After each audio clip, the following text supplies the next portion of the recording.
کے پی کے اسمبلی اجلاس کے دوران آپریشن عزم استحکام، عمران خان کی گرفتاری اور پی ٹی آئی پر پابندی سے متعلق قراردادوں کی منظوری۔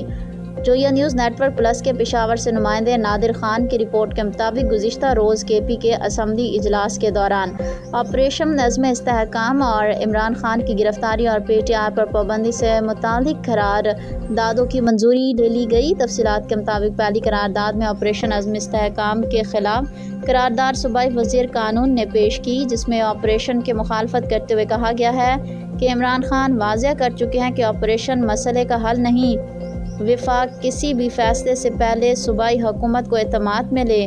دوسری قرارداد عمران خان کی گرفتاری سے متعلق منظور کی گئی، جس میں کہا گیا کہ بانی پی ٹی آئی کو ضمانت ملنے پر نئے مقدمات میں دوبارہ گرفتار کرنا ہر کسی صورت قبول نہیں۔ اس طرح پی ٹی آئی ایک سیاسی جماعت ہے اور اس پر پابندی بھی کسی صورت میں قابل قبول نہیں۔ تینوں قراردادیں کے پی کے اسمبلی نے منظور کر لی ہیں۔